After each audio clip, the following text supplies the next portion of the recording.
Hey, Cozy Gloves here, and today we're going to be going over FL12's Edison, and we're going to be looking at the main transport controls and also the save options here in the property settings. I cover the recording stuff inside the Recording Basics series, but we're going to look at it briefly here just so you know how to set it up and what some of it means. So one of the things I'm going to do right off the bat is make the window detached, and I do that by clicking the down arrow and hitting D.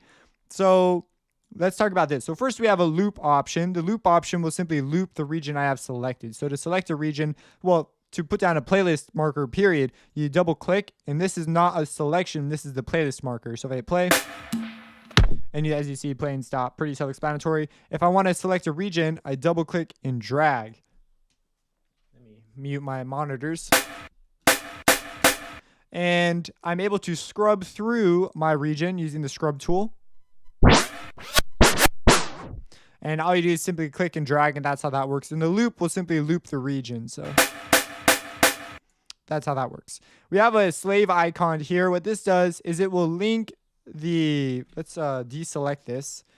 So what it does is as I move around in my playlist head, you see that it is linked here. So the beginning here is equivalent to the beginning of the selected region. If there's no selection, then it is going to just select the beginning of the sample. So as I go through here, you see that I'm able to scroll through this.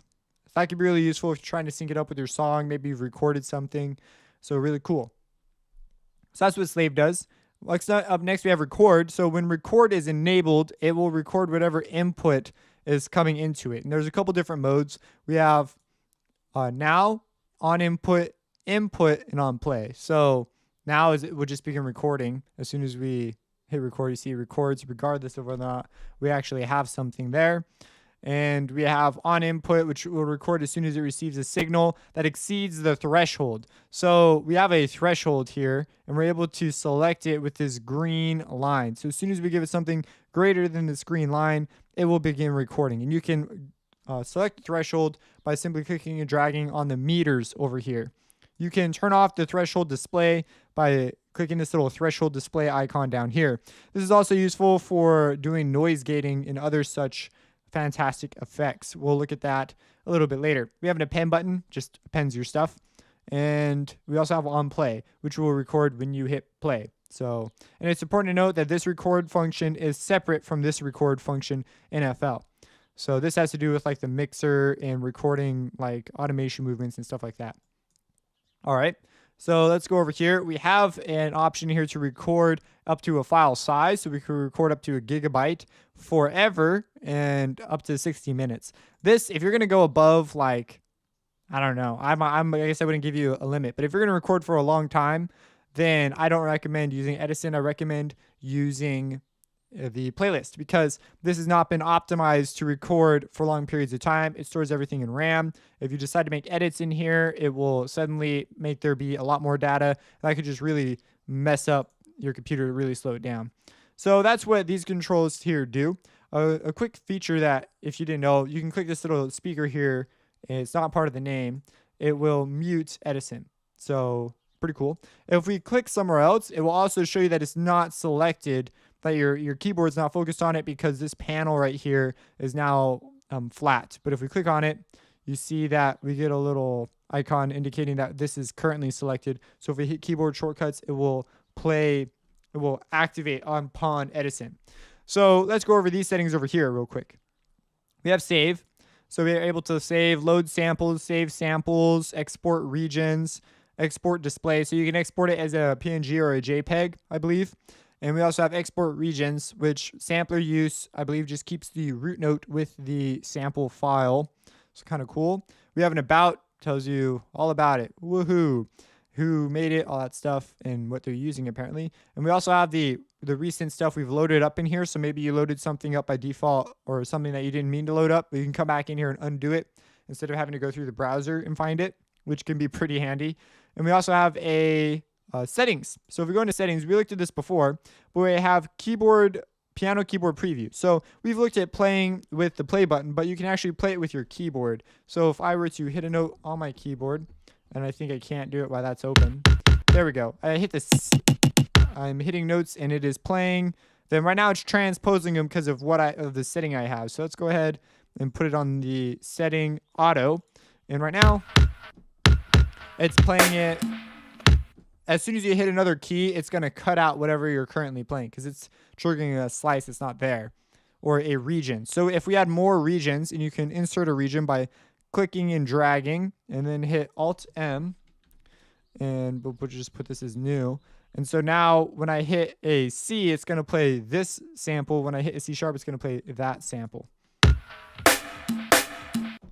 And that's pretty much how that works. You notice we have an end region. So if I wanted to play the rest of this, because if I hit a D, nothing happens. So I'd have to extend the region out. So that's something else you should be aware of.